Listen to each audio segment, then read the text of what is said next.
Good morning, folks. Baz here. So I do believe I did a video some time ago, well, not too long ago, but some time ago, explaining my own experiences with dealing with abortion and how it pushed me towards being on the pro-life side of things.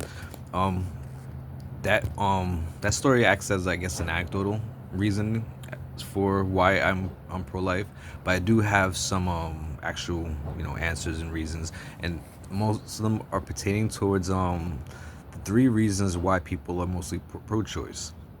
Um, People often overlook that the majority of women who are getting abortions, they're doing it as a use of contraceptives.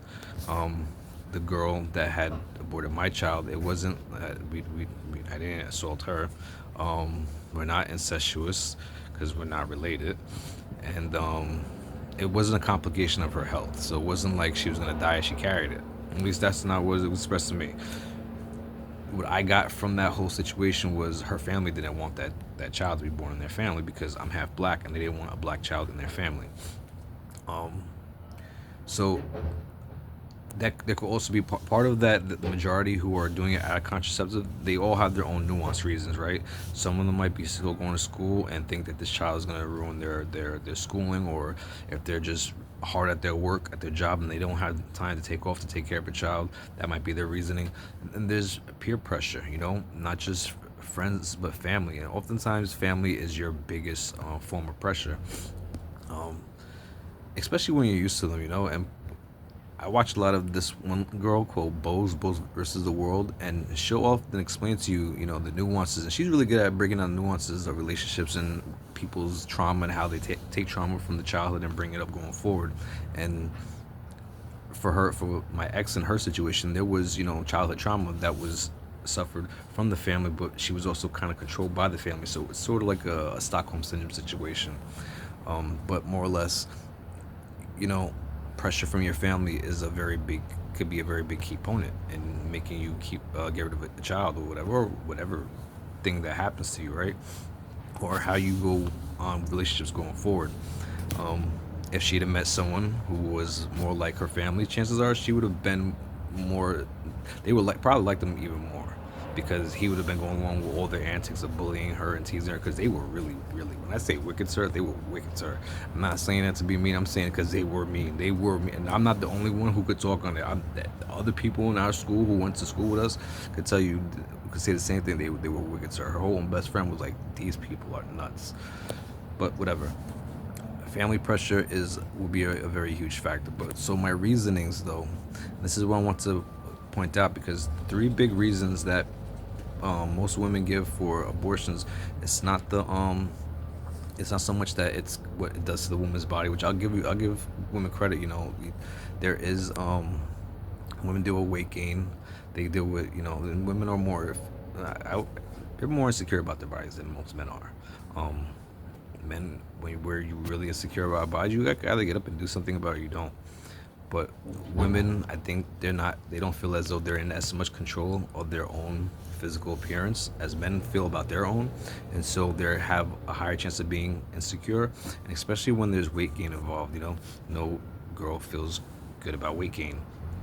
We're trying to do, well, not we, people are trying to do this whole, body positivity thing, and being fat friendly. But in all honesty, any girl that's a big girl, if she could see what she looked like if she was 120, 130, 140 pounds versus what she looks like when she's 240, 260, she's gonna pick that 140, 120 any day. She's gonna be like, that could be me. Let's do that.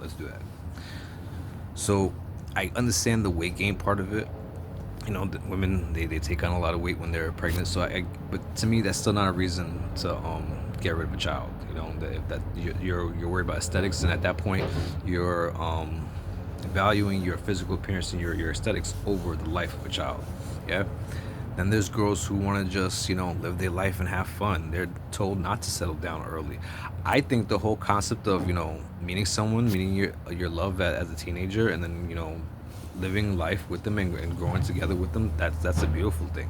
Um, there's times when I regret not giving it a better shot with the girl I had been dating when I was a teenager, because I think if just for the, I mean, for the romantic sake of it, it would have been cool to grow old with her, right? And see, and how that balance goes going forward. But that being what it is, we teach girls now, or girls teach girls now, not to settle down at young ages.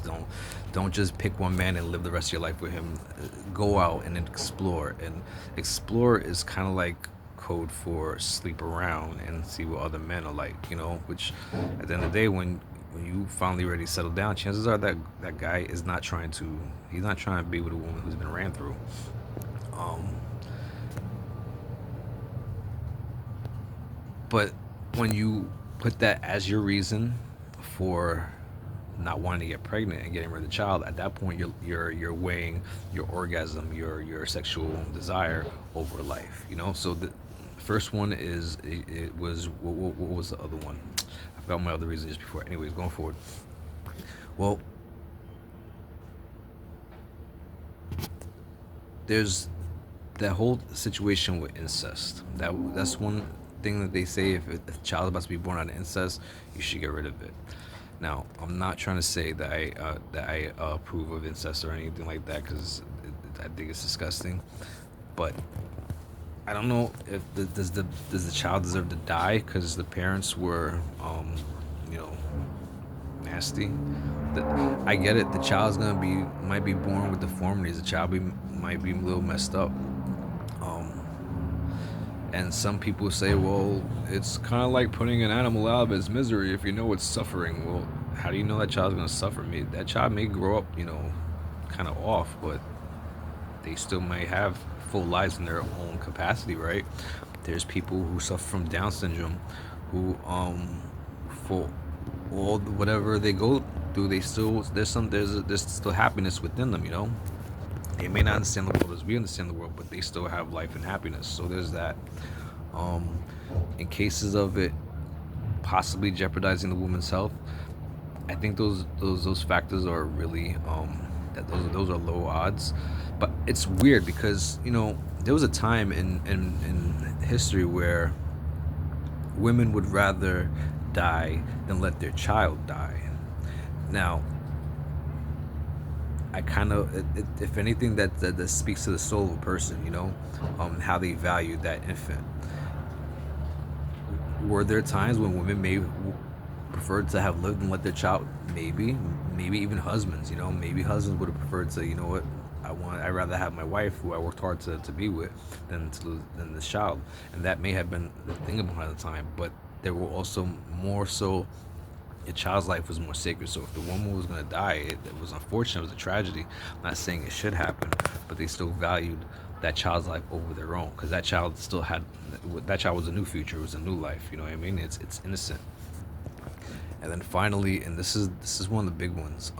This is the one that people usually go to when they want to appeal to to a person's heartstrings or whatever, I guess, or the whole essay. Y'all know what essay is.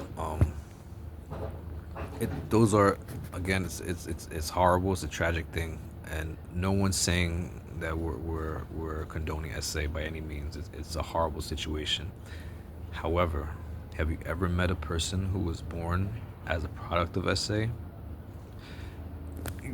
You may have and not known it, because it's usually not like a sign that says rape baby across the forehead. You know what I mean? Some of them may have messed up lives because their mother still holds resentment towards them or whatever. Some of them grow up with fantastic lives. Some of them are just fine. Some of them get along just fine and never even know. Or maybe the story was rolled over. Some of them don't know, because some of them will put up for adoption and weren't given a reason, you know. But how do you tell that person who was born out of SA they should have been aborted because they were forced on their mother, you know? And that's my stance on it. Now, I find it odd because I'm not a religious person. I'm not Christian. I don't follow Christ. I don't follow any Bible, any book. I'm not sitting here to downplay or to take shots at anyone's religions, because you have your own beliefs by all means.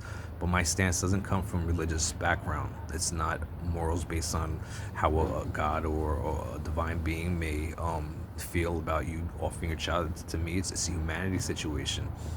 What kind of a mother just is okay with just saying, yeah, I'm gonna get rid of this child, I don't want this child? That's horrible. I just watched a whole series of different these sinister things from Bose versus the World, and one of them was about a woman who was killing her kids with antifreeze. She killed her husband with antifreeze. She killed her son with antifreeze. She almost killed one of her daughters with antifreeze, and then she planned to kill her youngest daughter with antifreeze because they were just annoying her. And these kids were all, for the most part, they were big. I mean, they were born, right? And when that happens, it's tragic. It's horrible.